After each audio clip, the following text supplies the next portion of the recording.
masterclass, take a seat. It's time to soar. Where rivers of success meet, let's unlock the door. Blueprints laid down, we're creating something grand. In Eden they started, now it's our turn to stand. Four rivers flow, a vision crystal clear. With faith in our hearts, we've got no fear. Success streams flowing, lifting us high. With the master's guidance, we're touching the sky.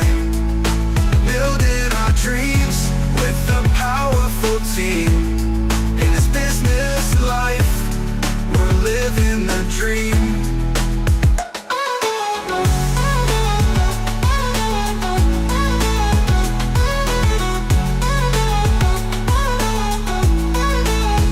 The 4-year plan, we're rejecting that slow grind.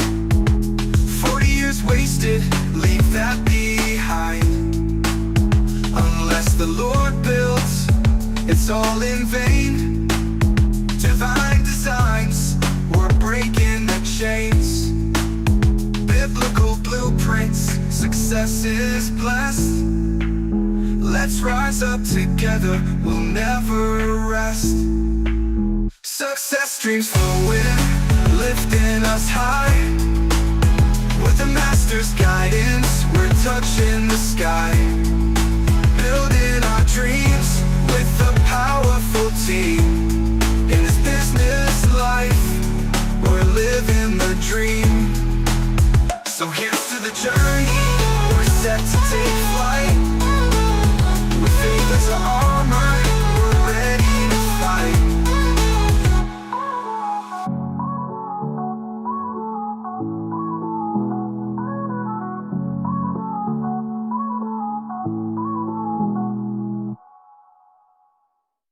Welcome to the masterclass, take a seat, it's time to soar. Where rivers of success meet, let's unlock the door. Blueprints laid down, we're creating something grand. In Eden they started, now it's our turn to stand. 4 rivers flow, a vision crystal clear. With faith in our hearts, we've got no fear. Success streams flowing, lifting us high. With the master's guide. Hey Kingdom family, greetings, blessings, and welcome to another Kingdom Conversation with me, your host, Bishop Wayne Malcolm, the Business Bishop. Well, today is a very special day. Special because today we started the Spirit-Led Business Challenge. This is a very special day in our Kingdom community. It's 4 days of immersive and actionable training on how to build a Spirit-led business to experience supernatural success, marketplace miracles, and workplace wonders. Well, the challenge is going on right now, but I didn't want to leave you out. So I have a treat for you today. 2 years ago, we hosted the Blessed Business Challenge, and it was a paid ticketed program. And so many people were blessed through the challenge and have experienced breakthrough after breakthrough, just practicing the principles that are embedded, encrypted, encoded in God's great word. Today, I have a special treat for you because I'm going to take you into one of the nights of the Blessed Business Challenge. Now, look, we only just started the Spirit-Led Business Challenge today. So there's still time for you to come on board. And if this level of training resonates with you, speaks to you, and you want more like this, then I would visit the link in the description and go right ahead and sign up for the Spirit-Led Business Challenge and join us as early as tomorrow. Not to worry about what you've missed, because everything is recorded and made available to all registrants. So with that said, I'm going to take you into a very special session from the Blessed Business Challenge. Let's go. Welcome to day 3 in the Blessed Business Challenge with me, your host, Bishop Wayne Malcolm, the Business Bishop, live and direct.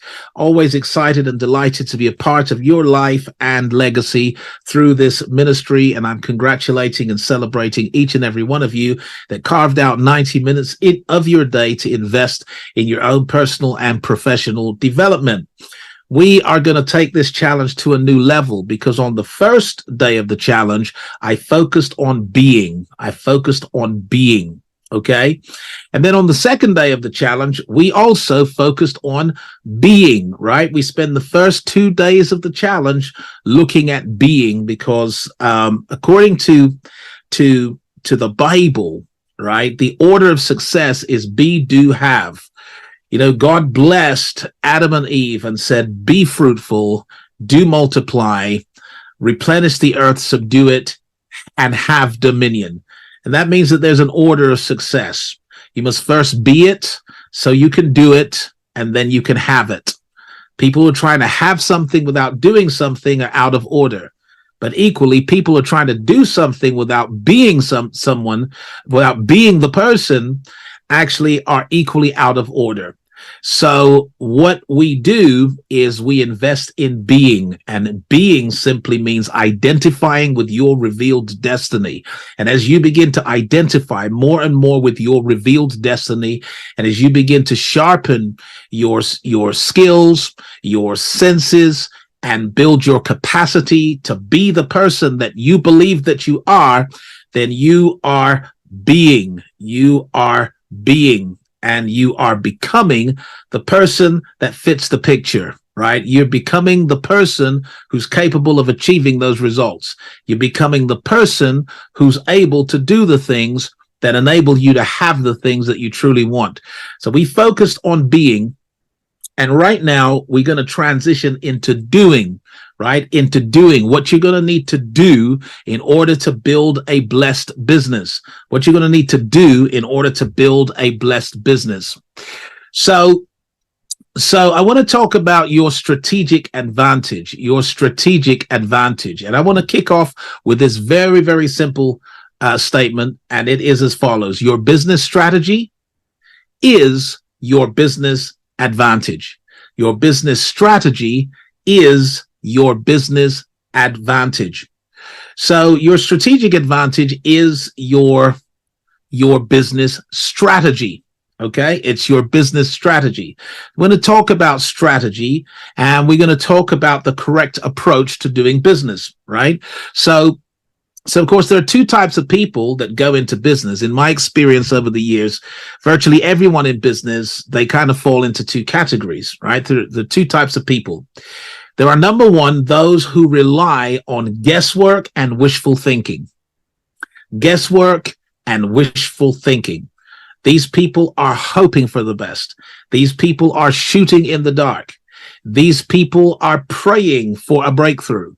These people are relying heavily on assumptions and guesswork and wishful thinking. And then there are, number 2, those who rely on a strategy for success. Those who rely on a strategy for success.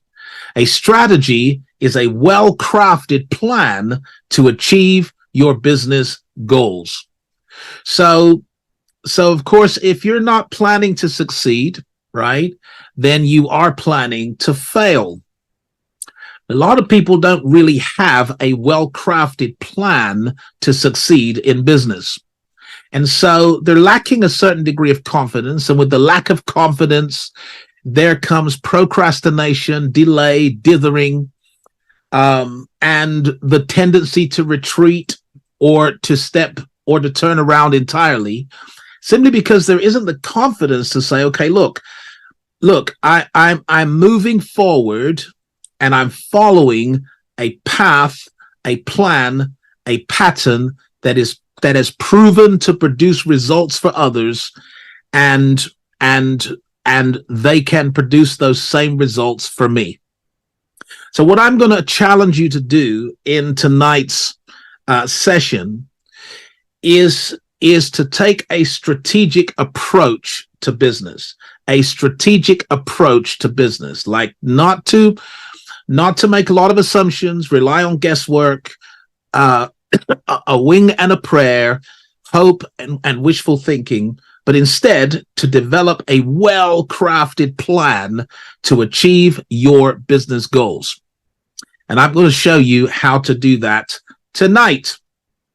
Before we do, let's learn something from God. Let's learn something from God, a lesson from God. And of course, we are the image and the likeness of God. We are the reflection of God in terms of our appetite to create and our capacity to create. The Creator made creators.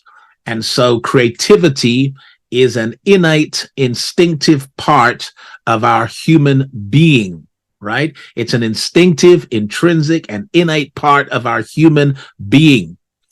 And so when the Bible says that we are the image and the likeness of God, one of the things that means is that whatever God shows us about himself, he is indirectly showing you about yourself.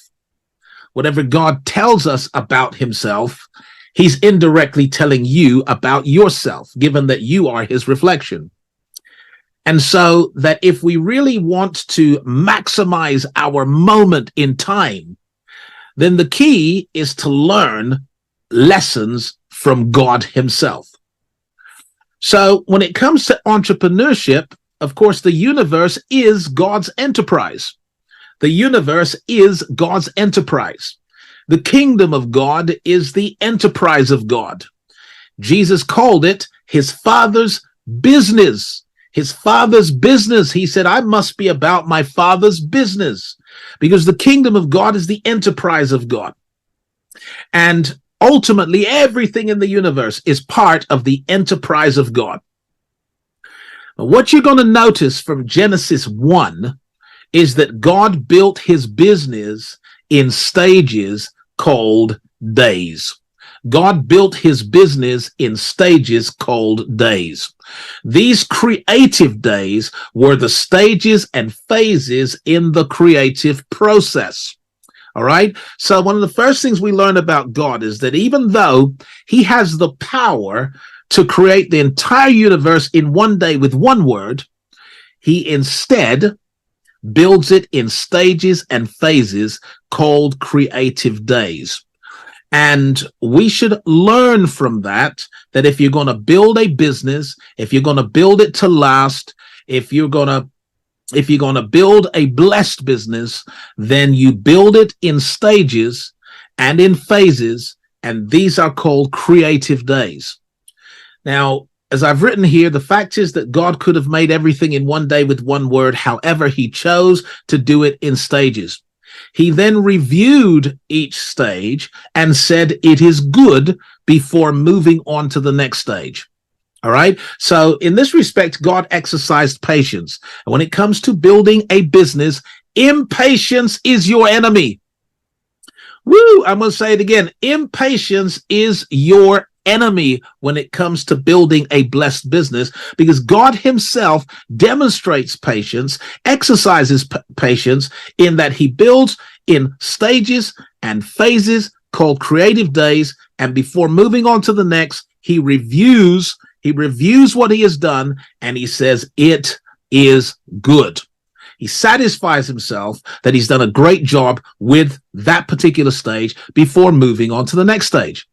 And of course, there's a reason why he does this. It's because each stage in the business makes the next stage possible. Each stage in the business makes the next stage feasible. Each stage in the business makes the next stage credible.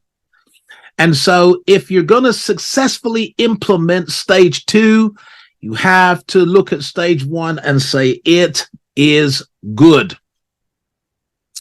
So stage 1 in the creative process, according to Genesis 1, was let there be light. Let there be light. Now, this means that the first stage in the creative process always involves getting credible, accurate, and reliable information about the opportunity itself. Why? Because light is a powerful metaphor for understanding. It's a powerful metaphor for knowledge. It's a powerful metaphor for accurate information, credible, reliable information. And when the light goes on in a dark room, the light goes on, you're able to see what's before you. You're able to see the state of the room. And because you're able to see it, you're able to make quality decisions about what to do next, about where your priorities should be. All right. And you're able to make those decisions in light, not in darkness. So I guess some of you kind of know where I'm going with this. And you're already slightly ahead of the curve because you're realizing that, look, I'm never going to know what to prioritize in my business. I'm never going to know what to do next. I'm never going to know what I'm actually up against until the light comes on, and I can see the opportunity for what it is. I need to be able to see the opportunity for what it is. Now, in business, we call this market research. It's a big phrase, a big word, big term, market research. Okay. It means gathering intelligence. And of course, the Bible is full of this. Like, before Moses, attempted to go into the promised land, he sent spies in the land to gather intelligence. Before Joshua went into the promised land, he sent spies in the land to gather intelligence. Getting intelligence is a strategic approach to taking new territory. If you're going to take the territory, you should send spies into the territory to get accurate, credible, reliable information so that you know what you're up against, you know what to prioritize, you know what to do next. We call that market research, and it involves crunching the numbers, doing the maths to determine whether or not the opportunity is credible, if it's sustainable, and if it's profitable. Wow and wow. Somebody shout or scream in the chat box, because that's good. So what then are the business secrets from the Genesis, particularly from Genesis chapter 1? What are the real business secrets? What are we seeing here in the fact that the first stage in the creative process is let there be light? What does that tell us about the first stage in our creative process? If the first stage in the creation of God's enterprise was to let there be light, then what does that tell us about the early stage, the earliest possible stage in your business opportunity, your business idea? Here's what it says. I got 7 things that it says. Number 1, you should never be shooting in the dark or guessing away your life and livelihood. Wow. You should never be shooting in the dark or guessing away your life and livelihood. You should know what you're facing with some degree of clarity about what, why, and how you're going to exploit your opportunity. Now, does this mean that you're going to see everything? No. Does this mean that there'll be no surprises along the way? No. Does this mean that you're not still going to be failing forward? No. What it does mean is that if you bring light into the equation, you are more likely to achieve your goal. You increase the probability of success by turning on the light that allows you to see with a degree of clarity what you're facing and how you're going to exploit your opportunity. All right, number 2. It's a really big one. You'll never grow the business until you first know the business. Wow and wow. You'll never grow the business until you first know the business. So a lot of people are obsessed with growing a business that they don't really understand. They don't understand its commercial environment. They don't understand the industry that they're in.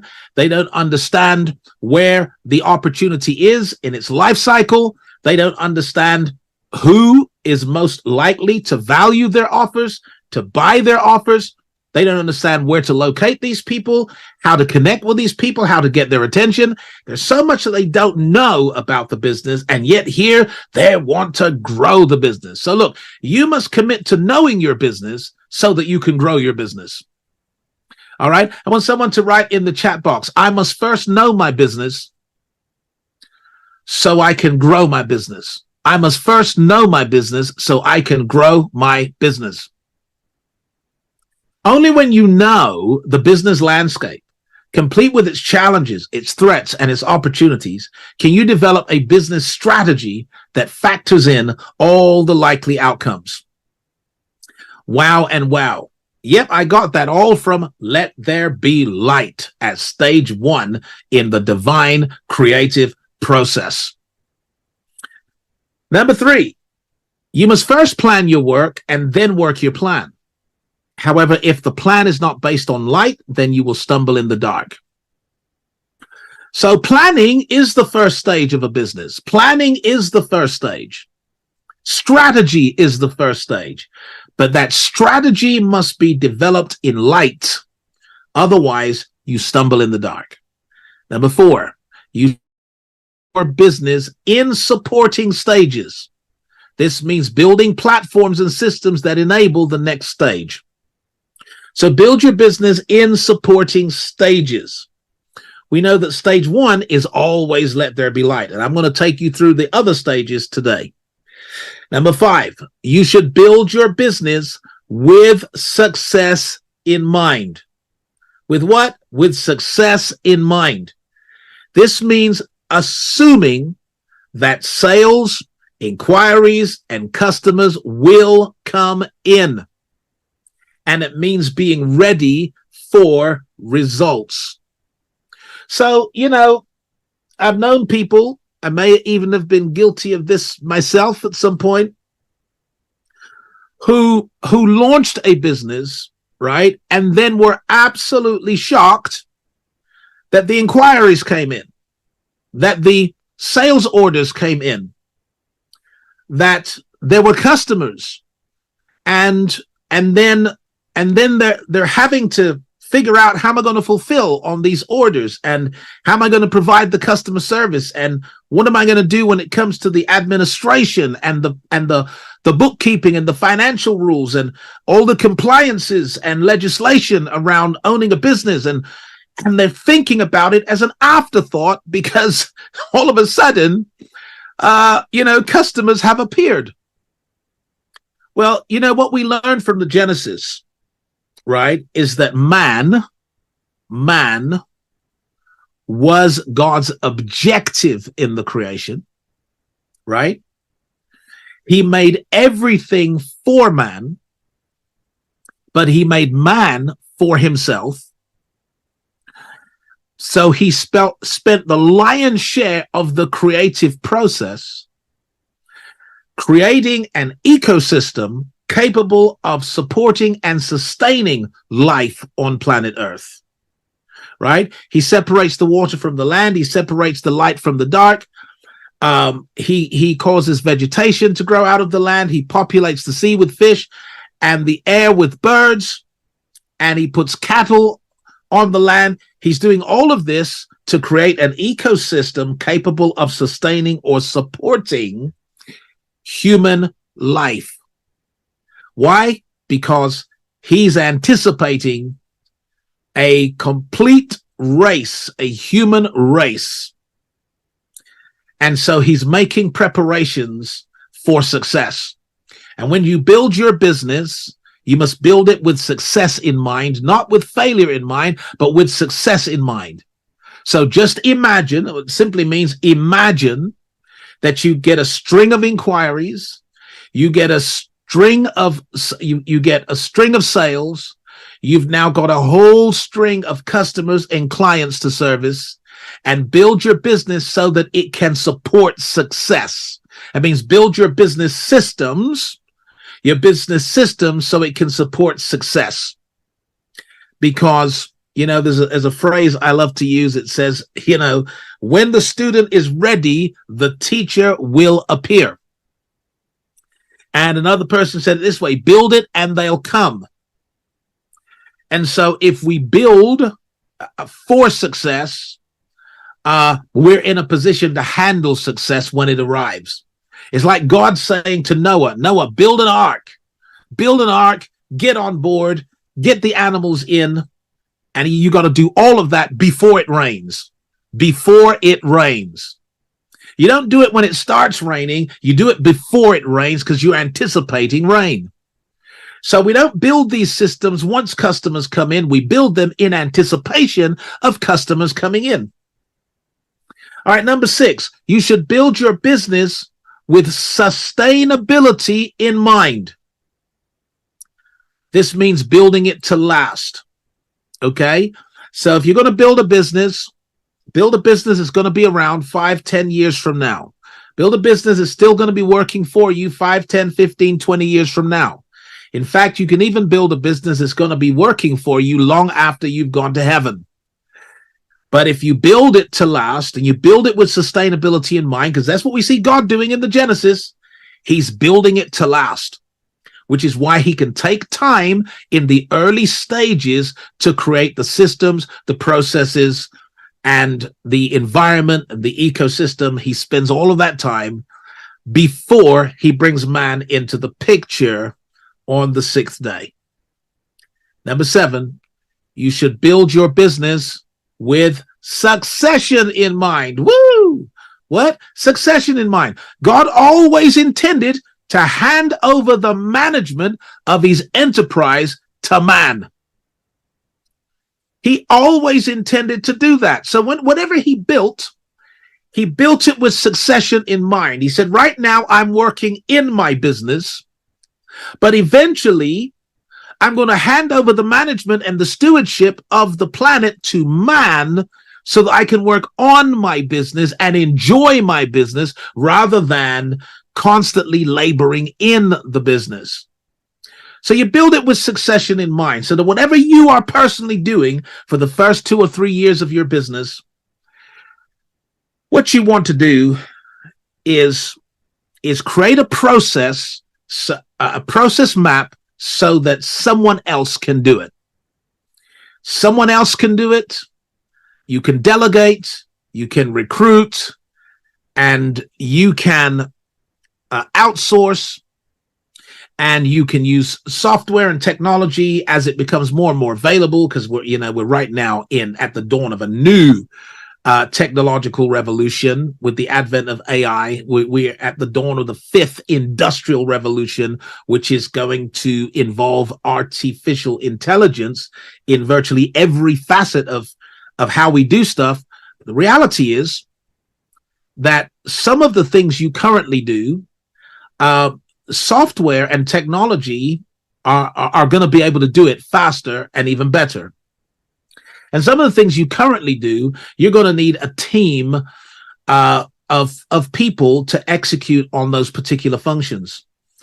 But in your mind, you're building with succession in mind. You're always going to hand over management from the beginning, from the get-go. I'm going to hand over management of these functions and of these processes, because we learned these 7 lessons from Genesis 1. Now, of course, there's some more lessons we can learn from Genesis 2 and 3 and on and on and on. The whole book of Genesis is the book of origins, the book of beginnings, and virtually any phenomenon in the universe, if you really want to understand it at a root level, then its root is in the Genesis. And that's why you can literally spend forever just in the book of Genesis. All right, somebody write something in the chat box. Let me know that you're learning the lesson from God. That this is how God does it, then this is how I'm going to do it. God does it in stages. I'm going to do it in stages. God starts with light. I'm going to start with light. Woo! I want to see I see your comments coming in. I can't see what you're saying, but I can see if you're writing. So please put your comments in the chat box. Let me know if this is resonating with you, particularly if you're having a light bulb moment or an epiphany or a eureka. I want to see that in the chat box. Okay. So I'm going to give one more Bible reference before we dive into what it takes to have a robust, credible business strategy. And it's David and Goliath. David and Goliath, right? Virtually every child that grows up in the Christian or Judaic faith is familiar with the story of David and Goliath. How that David, a shepherd boy,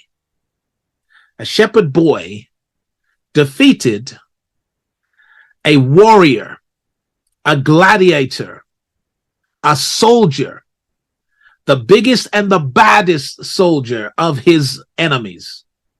He defeated him.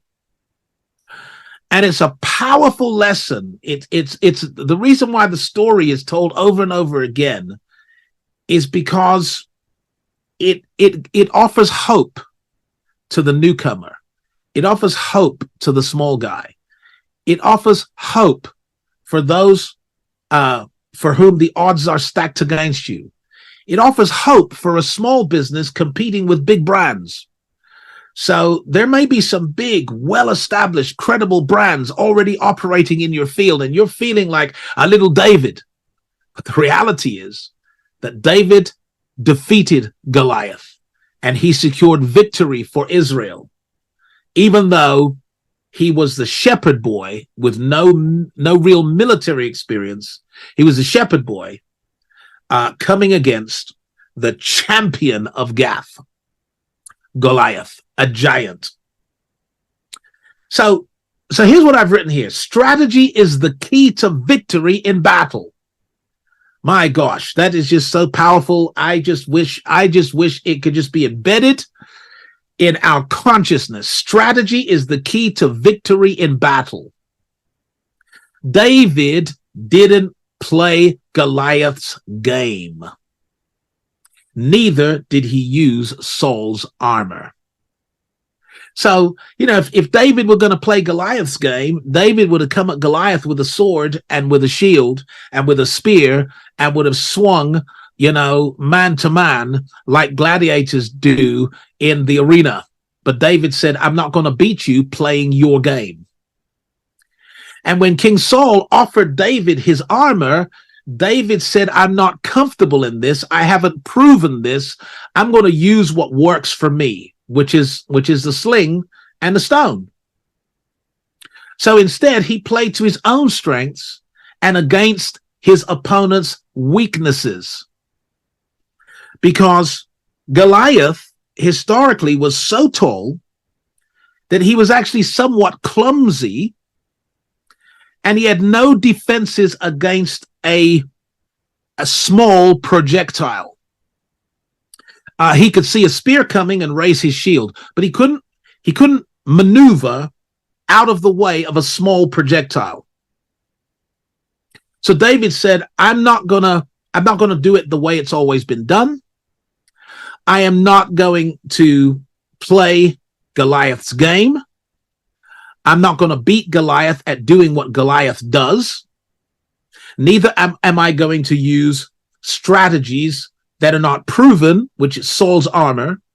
Instead, I'm going to play to my strengths, and my strengths are going to play against his weaknesses. And so David won the battle by strategy. Strategy is the key to victory in battle. Now, do we just know this from David and Goliath? No, we also learned this from Gideon and his defeat of the Midianites. Gideon defeated the Midianites with an army of 300 men.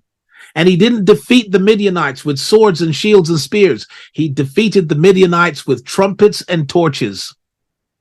Trumpets and torches. And he did it by a strategy. A strategy. So look, if you are the newcomer, if you are the small guy, feeling intimidated by the big brands, the big businesses, the established companies in your field,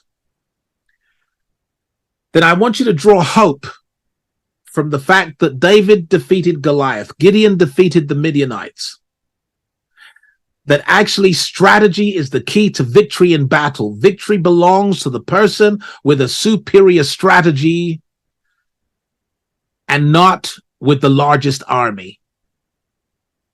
Now, I've put here, we know from military history that battles are won or lost on the strength of a strategy and not on the size of the army.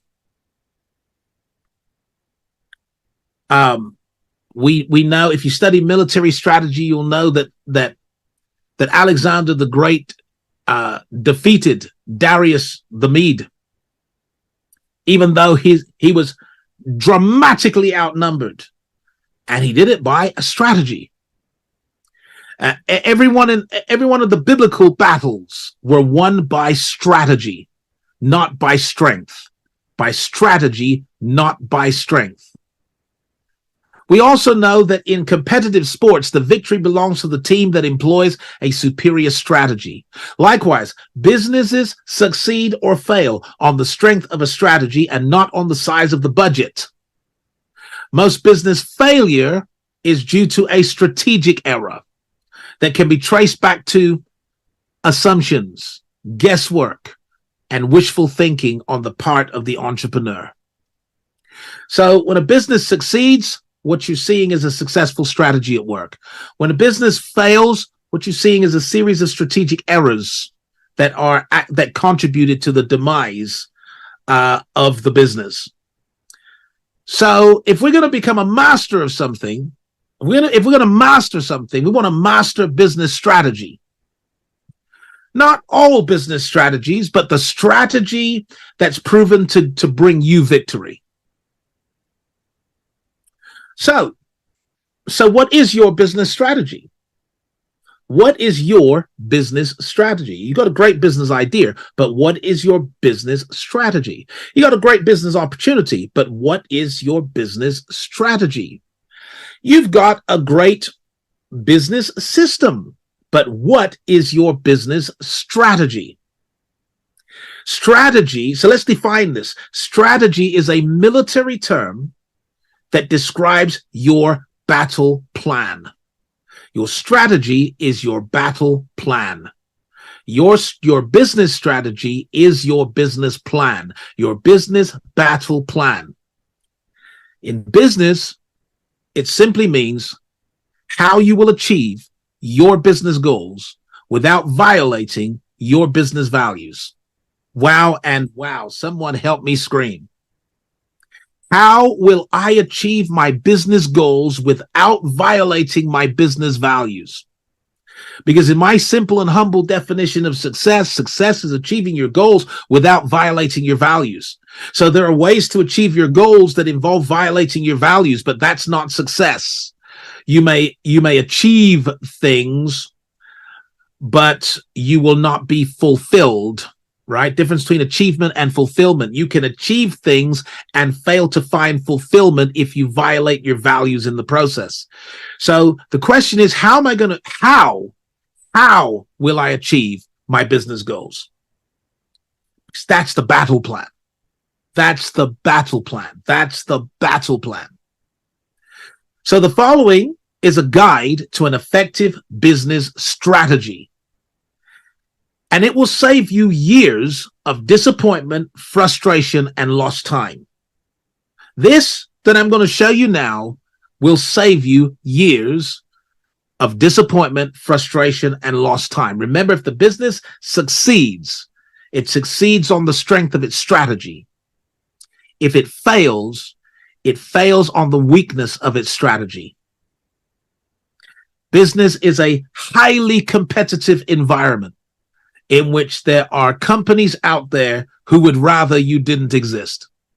There are companies out there who would think nothing of taking all your customers and clients.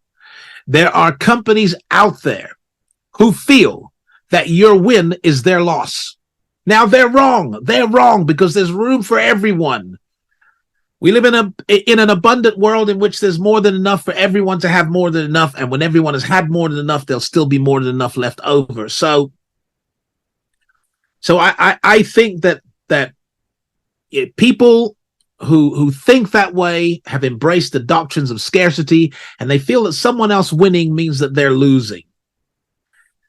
But because of that, business is a highly competitive environment, and you have to go into it strategically, not ignorantly and not naively. And so what I'm going to do is I'm going to guide you through an effective business strategy.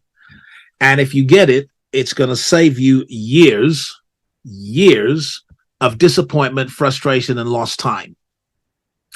Are you ready and are you excited? If you're ready, if you're excited, I want you to write something in the chat box. Let me know you're ready. You're good to go. You're ready and you're good to go. So I want you to notice what I've written at the bottom here. It says strategy starts with clear business goals. Strategy starts with clear business goal. Why does strategy always start with clear business goals? Because your strategy is about how you're going to achieve your goals. If you don't know what the goals are, you can't develop a strategy for achieving them. So strategy starts with clear business goals. So I'm going to give you 7 parts of a great business strategy. 7 parts of a great business strategy. 7 parts of a great business strategy. So here they are. Number 1, it is to set clear business goals. That's the first part in a great business strategy. Set clear business goals. Number 2, it's to clarify your big business idea, right? So someone say, I've got a business idea. I've got a business opportunity. Well, clarify it. All right. Let's explore it. Let's unpack it. Let's look at the idea. Let's see what it actually involves. Right? So clarify your big business idea. Number 3, qualify your business idea. In other words, satisfy yourself that there really is demand for products and services in this particular field. Satisfy yourself that enough people are searching online every day for answers and solutions in this particular field. Satisfy yourself that you're positioning yourself in a growth industry with products that are increasing in popularity and not on the wrong side of its life cycle. Do the research and qualify your business idea. Make sure it's a credible idea. Make sure it's a sustainable idea. Make sure it's a profitable idea. That's step number 3.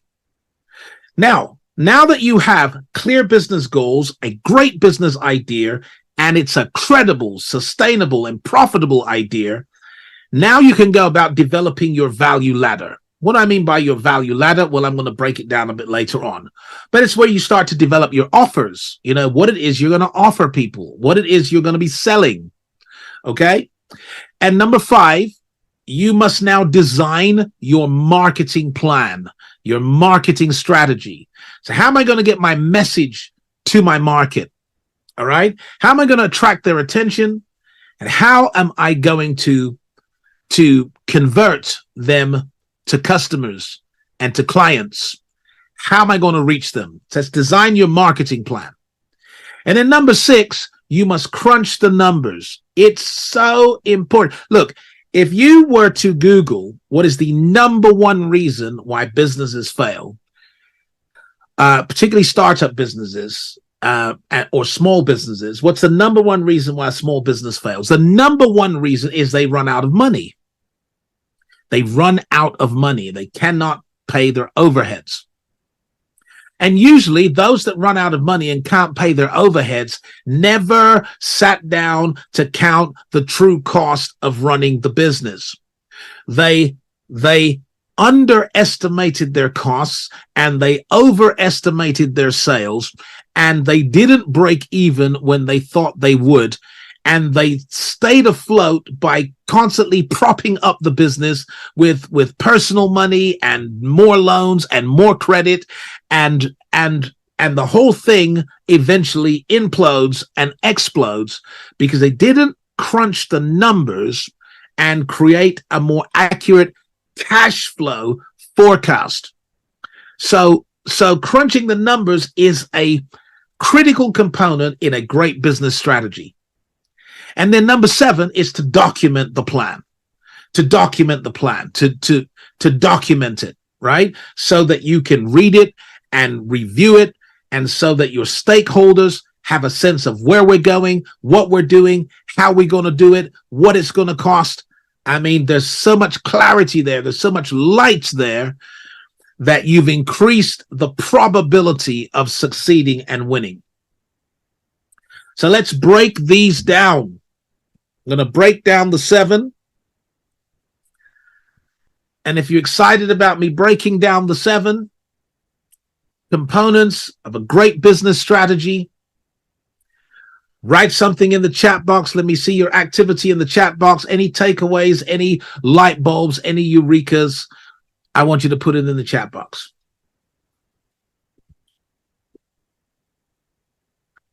Okay. So thank you for writing in the chat box. So here goes. Step number 1, set clear business goals. Set clear business goals. So there are really only 4 types of business goals, right? 4 types of business goals. And so when people go into business, we go into business for reasons, okay? In that there are things we want the business to give back to us. So we're going to give our time, our energy, our finances into building a business, but in the end, the business got to give something back to us. And typically what people are looking for from the business is freedoms, 4 freedoms specifically. They want some financial freedom.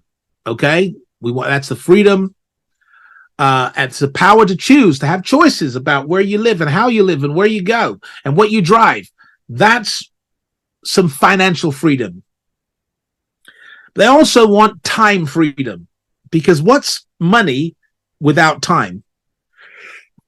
Time is infinitely more valuable than money. So fundamentally, when we go into business, we want the business to redeem our time and to give us back some time. Okay. So we don't want to be working the business day in, day out, 80-hour week. We don't want to do that. We might have to do that for the first year or 2, but we don't want to do that forever. And then there's the freedom of mobility. That's another freedom that we seek when we build a business. That's the freedom to go where you want, when you want, and stay as long as you want. And a blessed business can deliver that level of freedom to you. Continue to finance your lifestyle, finance your retirement, create wealth for you whilst you're away from the business for a month, 2, or 3. And then the 4th freedom that people look for is freedom of expression. Okay. And that's freedom to amplify their individuality. Okay. So typically that's what we're looking for from a business. And so because of that, there are only 4 basic business goals. And I want you to decide which are yours. So the first one I've got here is you build a business for profits.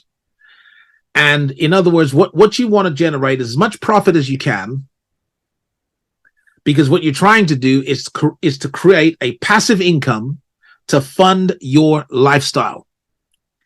So a lot of people going into business, and if they're honest, I want to fund the lifestyle of my dreams. I want to finance the house that I want to live in, the cars that I want to drive, the clothes that I want to wear, the hobbies and recreations that I enjoy. I want the business to finance all that for me. Okay? So you're building a business for profits. The second business goal is called the big payday. That's the big payday goal.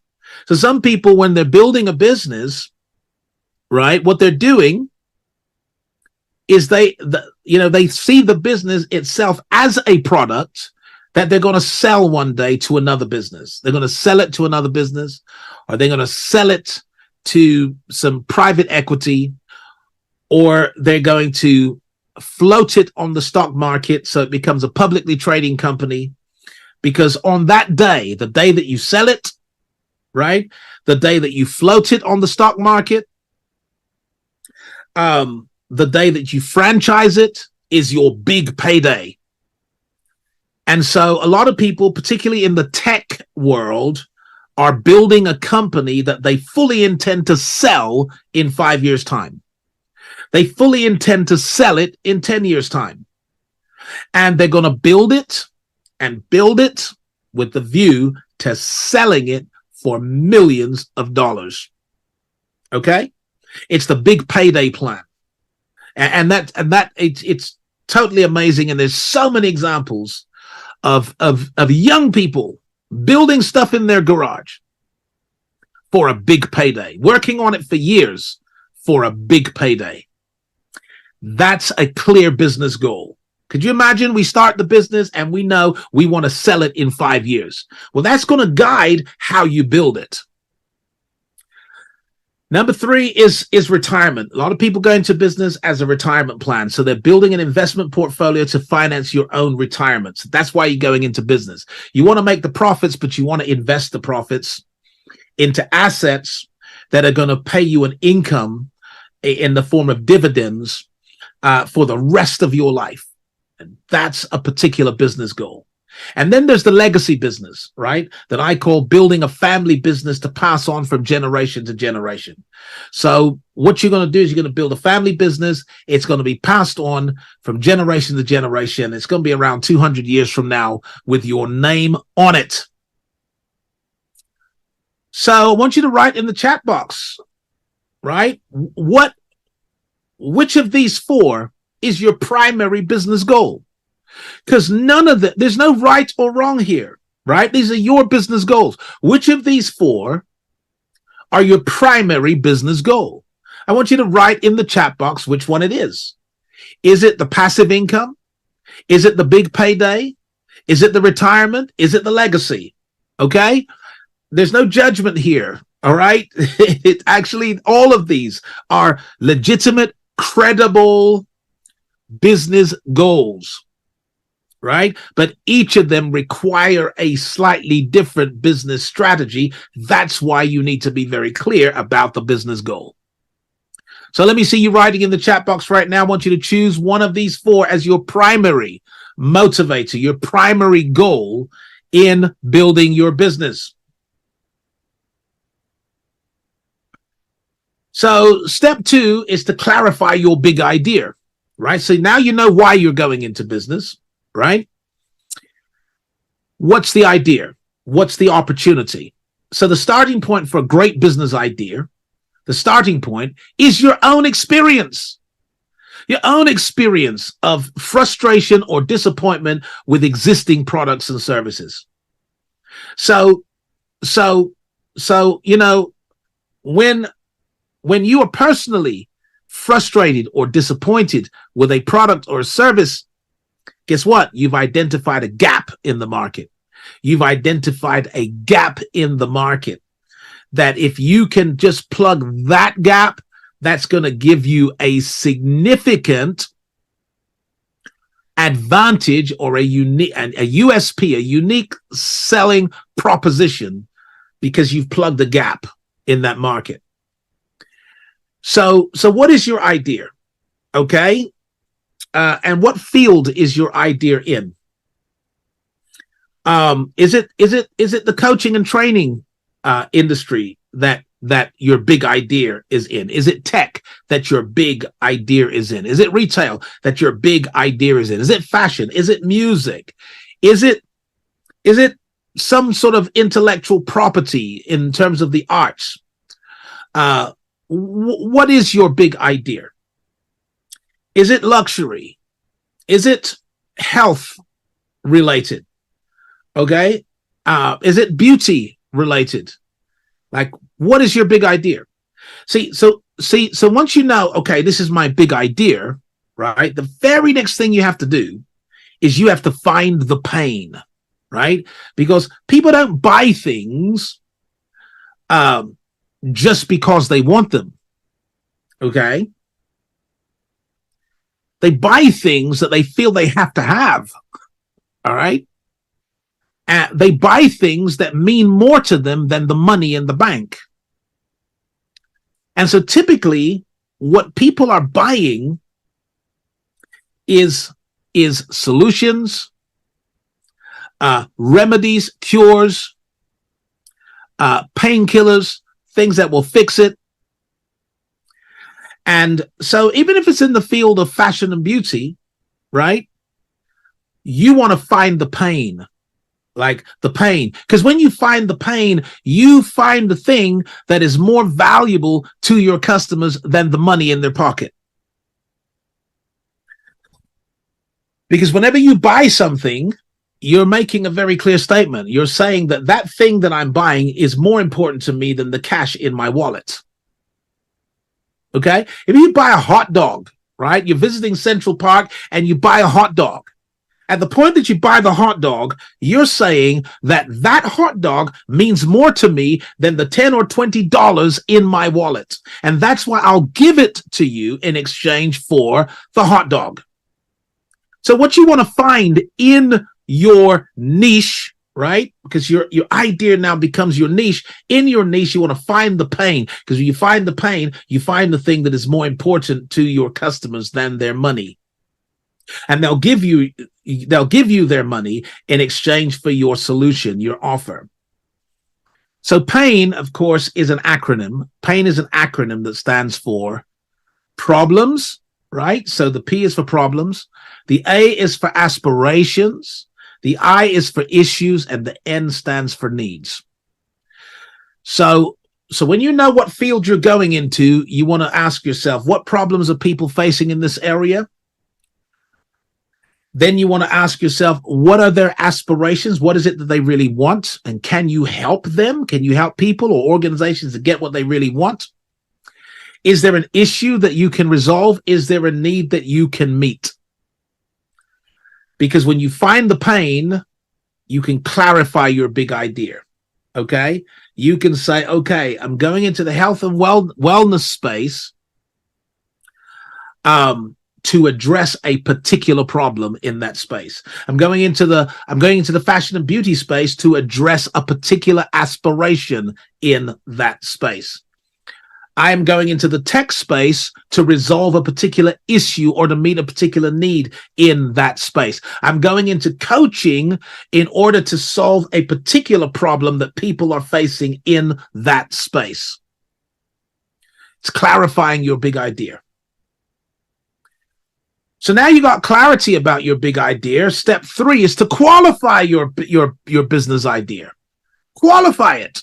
What I mean by qualify it, I mean make sure it's credible, make sure it's sustainable, and make sure it's profitable. And that's where a lot of your market research comes in. And, you know, in my Head Start program, I teach people, how to use a number of market research tools, because there's a lot of tools out there, a lot of free market research tools that allow you to qualify your business idea. But here goes. But here's the simple one. Right? Here's a simple formula for qualifying your idea. Number 1, do a Google search. Do a Google search.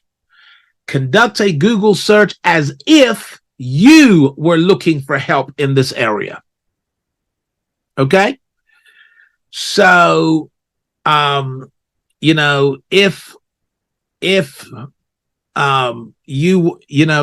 you decided you were going to go into natural, organic skin treatments, skin oils, and things of that nature, then go on Google and look for those products. Look for them. Look for them as if you needed them.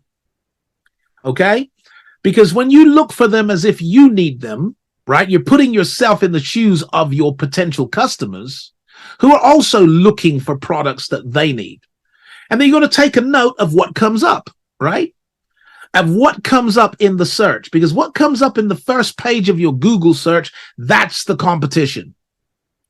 So you want to make a list of any company that's offering similar products and services in your field.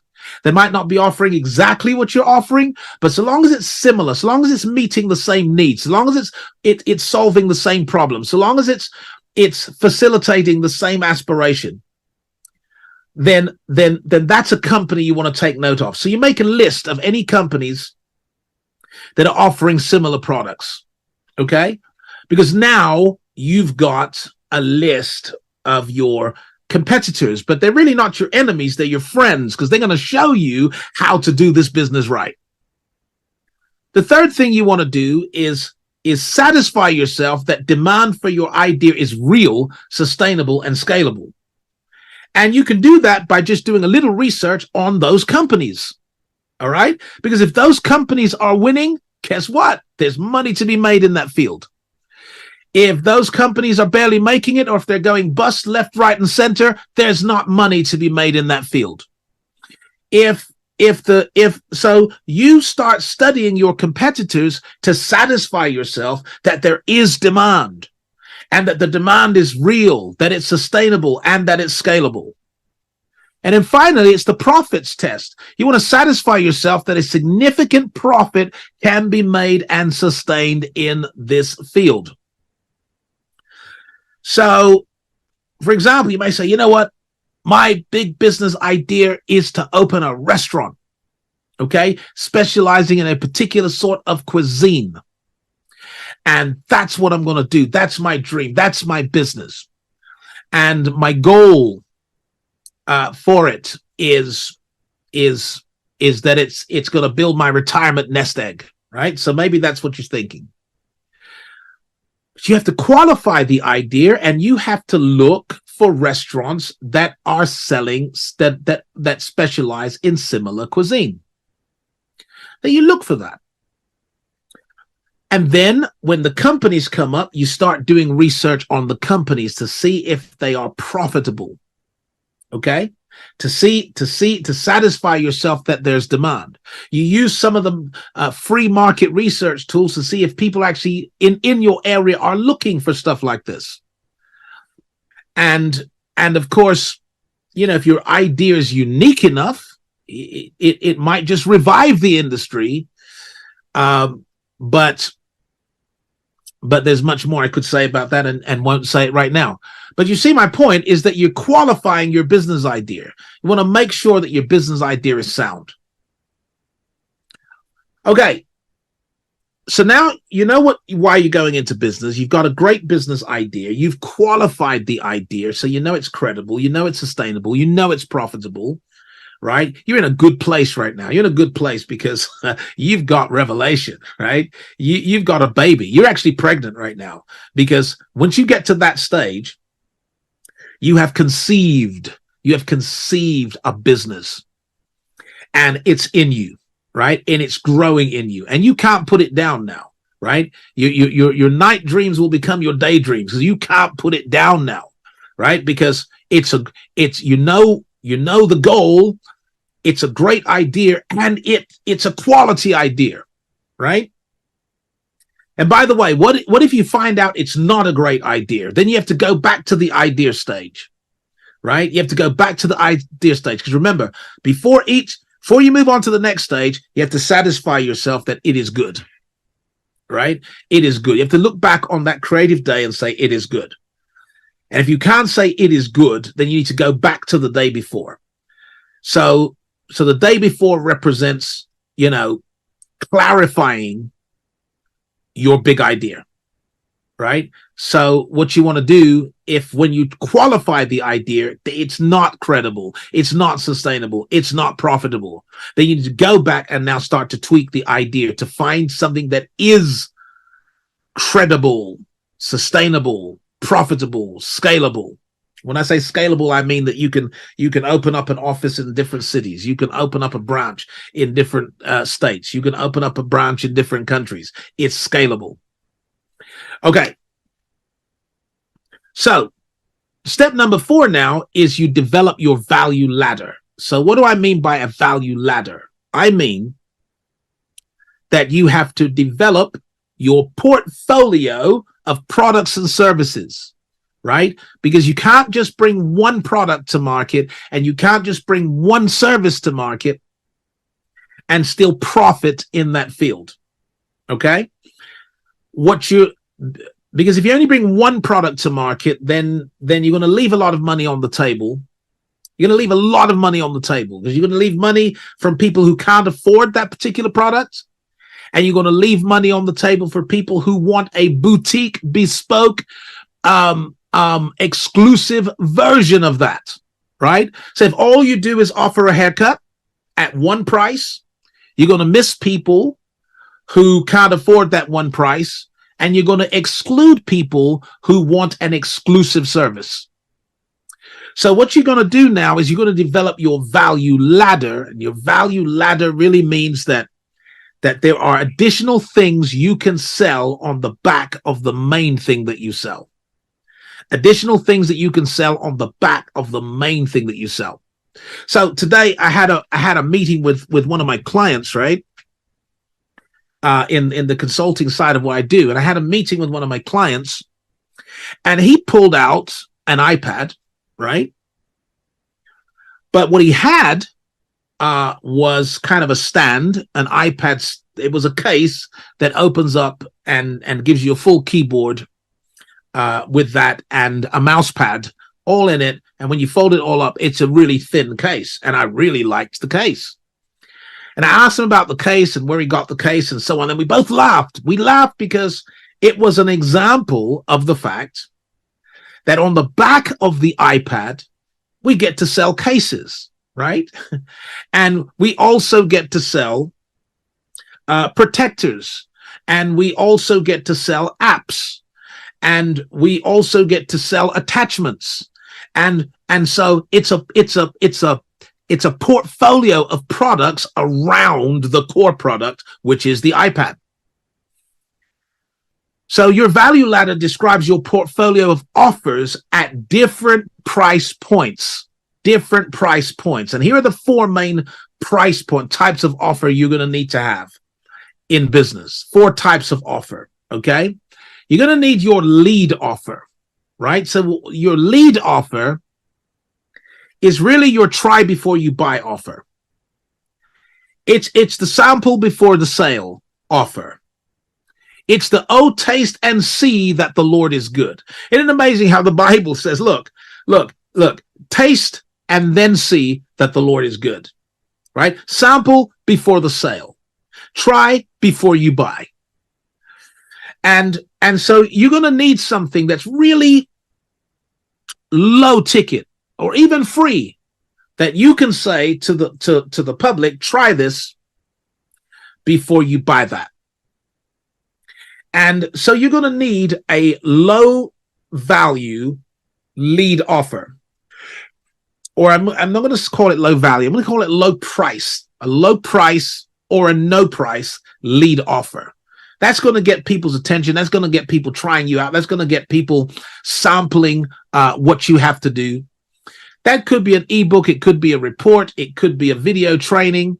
It could be a sachet sample.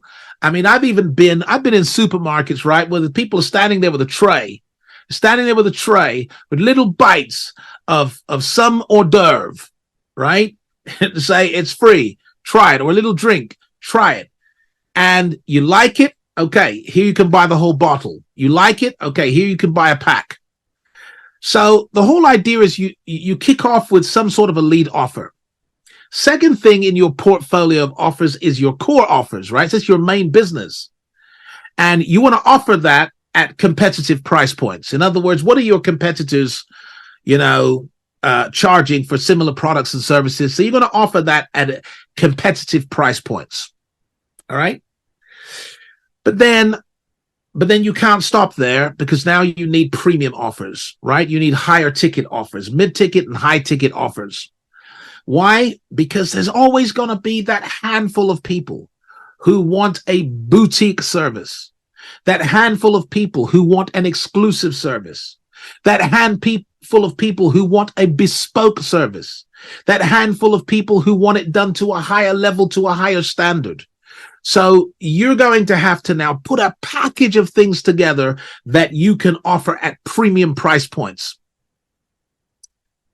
And then, the final type of offer that you can make is continuity offers, right? So that's kind of a loyalty program. That's where someone pays to be in your group or your membership on an annual basis and get exclusive member benefits. And you can embed your program into your premium offers, into your core offers, or you can make it a separate thing altogether.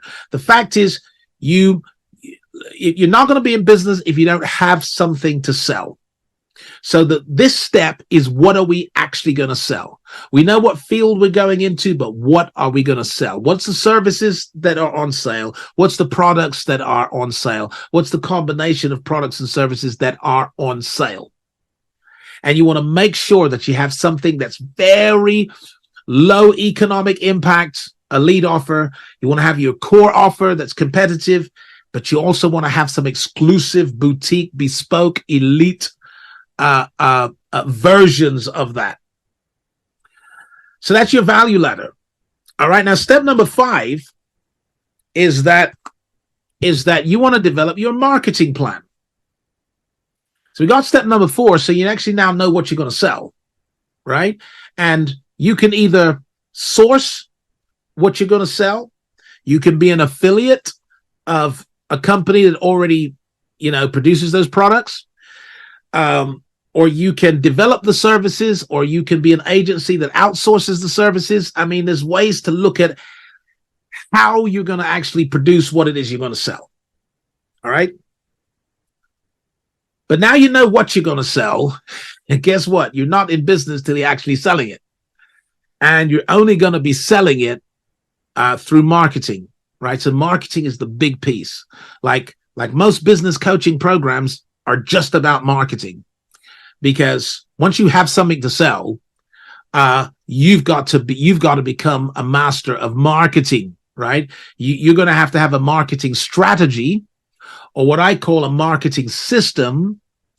That means that you're getting a constant stream of inquiries, you're getting a constant stream of customers, you're getting a constant stream of clients. And so I'm going to simplify marketing right now for about 5 minutes. And if you're getting any light bulbs, you need to be constantly putting in the chat box that there's some takeaway, there's some light bulb here. So here's the basics of a great marketing plan. Right? So a marketing plan involves getting the right message to the right market using the right media. Wow. It's message to market using the right media. That's the simplest definition I can explain for marketing. So the question is, how do you get your message to the market? How do you get your message to the market? So let's go through this right now. So first of all, what is your market? It's your target market, right? It's the people you're aiming for. Because guess what? You're not aiming for everyone. Like, everyone's not going to value your offer. Everyone wouldn't benefit from your offer, and everyone can't afford your offer. So you're targeting a market segment. You're targeting people. Right? So the starting point is to identify and locate your market as follows. And I'm going to give you 3 things right here. Your market is the people who would most benefit from your offers. So that's who I'm targeting. I'm targeting people who would most benefit from what I have to offer. Notice I put people in bold. Number 2, your market is the people who are most likely to buy your offers. All right. So I'm targeting people who would most benefit from what I have to offer, and I'm targeting people who are most likely to buy what I have to offer. Notice people again in bold. Number 3, your market is the people who are already looking for solutions in your field. Wow. So these are people already searching online. They're already doing Google searches. They're already looking for answers in this particular field. Maybe they're using someone right now, but they're looking for something better. And notice I put people in bold. So what is your market? It's people. It's people. It's people. Whatever business you're in the business of people. It's people who would most benefit from your offers. It's people who are most likely to buy your offers. It's people who are already looking for solutions in your field. Your market is your people. The more you understand your people is the more they will resonate with your message. So that's why great marketing starts with understanding these people. And it really helps if you was one of them, because now you understand them. But if you wasn't one of them, you need to really understand them. What keeps them awake at night? What are their problems? What are their aspirations? What are their issues? What are their needs? You want to get an understanding of your people, because if you understand your people, you can craft your message. So over to the top right, your message is fundamentally it's like a commercial gospel, right? Your message is the gospel, right? It's your good news, your good tidings of great joy. Your message is the solution to your to the main problem. It's the way. So let me put it this way. So my message to you is that I have a solution for your main problem. I have a way to achieve your aspirations. We can resolve your issues, or we can meet your needs. It's good news, right? Your message will be received by the market as good news if it solves a problem, helps them achieve their aspiration, or resolves their issues and meets their needs. Okay? So what is an accountant doing, or a tax advisor doing? Resolving issues. What is a coach doing? It's helping people achieve their aspirations, because all coaching starts with a goal. What are various products doing? They're solving problems, whether they're real or perceived or imagined, but they're solving problems. So your message is that there can be an end to what's frustrating you. There can be an end to what's disappointing you. There can be an end to this dead end in your life. It's good news. And you ultimately have to let your market know that you have what they're looking for. I have what you're looking for.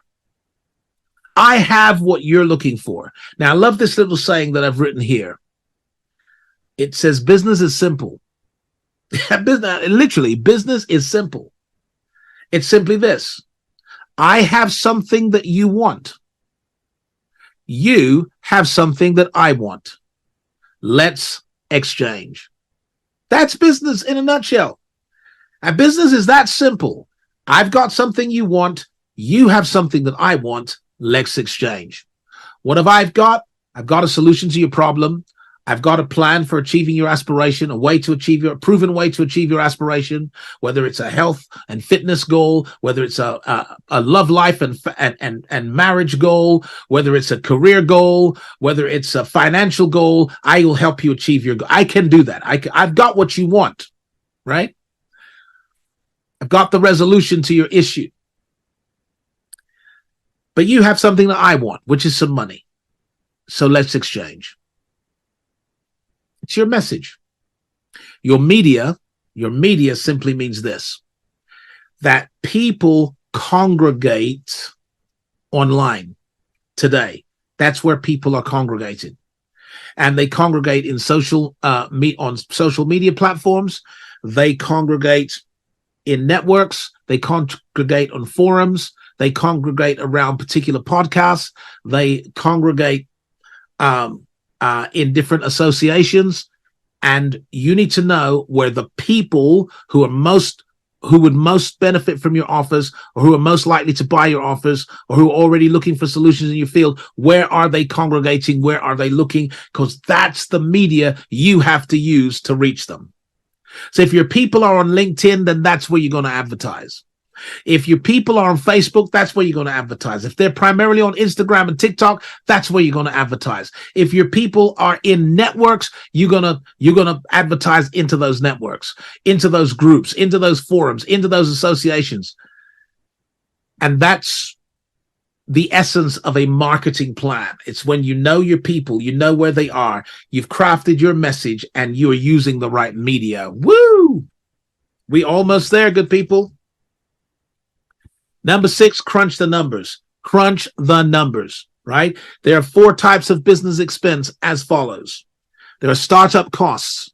There are running costs. There are growth costs. And there are contingencies.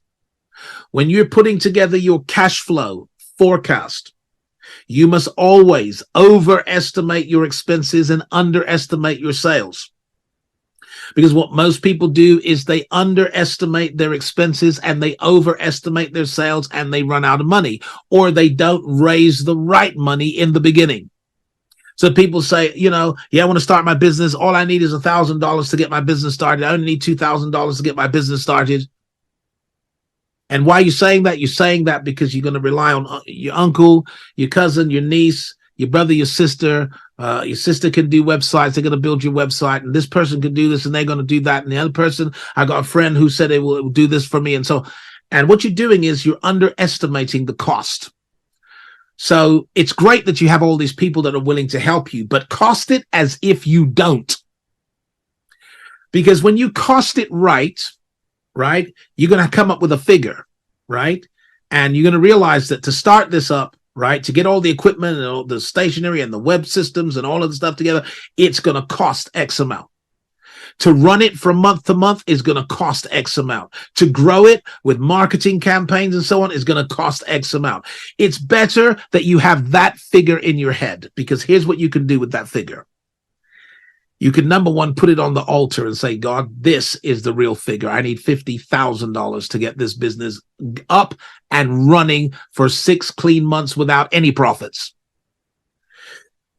Put that figure on the altar, right?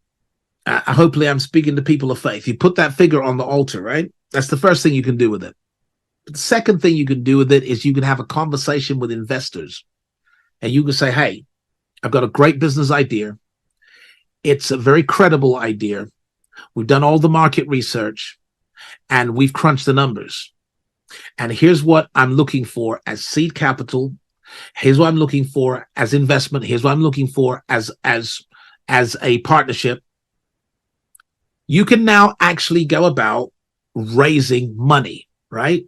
And, in some of my programs, I talk about the art of raising money for business. Now, and then, of course, you may be using another side hustle to raise money to start to take your business to another level. That's fine, right? But you do your side hustle, at least know how much money you're trying to raise, okay? So you crunch the numbers. You look at your startup costs, your running costs, your growth costs, your contingencies. And you now look at seed capital.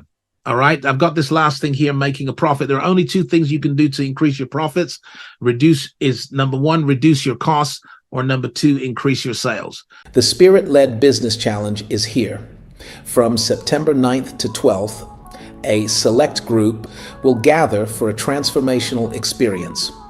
For 1 hour a day, over 4 days, I'll coach and train you live in how to build a business that truly partners with God. You'll learn how to cut a career covenant with God, read the biblical blueprints for business success, access your spiritual intelligence, discover God's guide to purpose-driven prosperity. And this isn't theory, it's live, practical, and interactive, with answers to your real questions. Spaces are limited, and it's strictly first come, first serve. And for those who secure their spot, I'm including a powerful bonus, my full spiritual intelligence course, worth $1,000, completely free. This is your invitation. Don't miss it. Click the link and register today, before it's too late. Hey, I'm Bishop Wayne Malcolm, author, coach, and founder of the Epic Kingdom Network. If you've ever felt like something's missing in what you've been taught about Christianity, you're not wrong. Most of us were taught that heaven and the hereafter are the goal, prize, and sole objective of the faith. But the original message of Christ taught us to engage, to influence, and to transform the world. Believe it or not, Jesus didn't die to get us into heaven. He died to get heaven into us, and then through us into the earth. What if I told you that Christianity was never meant to be a religion, but rather a relationship and a global revolution, a divine intervention, not a man-made institution? The original message and mission of Christ was hijacked, diluted, distorted, and replaced with a religion. My new ebook, Kingdom Theology for Kingdom Citizens, is not just another devotional, it's a call to action. A bold reintroduction to the original message of Christ, a message of dominion, not escapism, of transformation, not tradition. You'll learn what it means to rule and reign with Christ, to steward wealth with purpose, to influence government, education, culture, and business as an ambassador of heaven. This book will shift your lens, stir your spirit, and set you on course with divine clarity. And right now, for a limited time, I'm giving you free access to the digital and audiobook versions. No cost, no catch. Just click the link in the description, grab your copy, and step into clarity. Hey there, entrepreneurs! If you enjoy the teachings of Bishop Wayne Malcolm, I've got something amazing for you. Introducing the New Breed Community, an exclusive online platform for kingdom-conscious entrepreneurs, professionals, investors, and creators. This isn't just a community, it's a movement where we discuss and explore kingdom concepts. Here, kingdom-minded people connect, share, learn, and grow together. Inside, you'll find exclusive content from Bishop Wayne Malcolm, including special sessions just for members. And the best part? It's free to join. The New Breed Community sits on the Heartbeat platform, where Bishop Wayne Malcolm is excited to meet you online. Join us for weekly Q&A sessions with Bishop Wayne, and get exclusive insights that can transform your life. Love to read? Join our book club to feed your mind and spirit. Got a prayer request? Post it and let's lift each other up. Have a testimony? Share how God's goodness is shining in your life. We're more than just a community, we're a movement. Discover the powerful relationship between your profession and your purpose. Join us now on the Heartbeat platform. Connect with us and let's grow together. Bishop Wayne Malcolm and the New Breed Community are waiting for you. So what are you waiting for? Hit that join button and step into a world of connection and growth. A warm welcome awaits you. See you on the inside.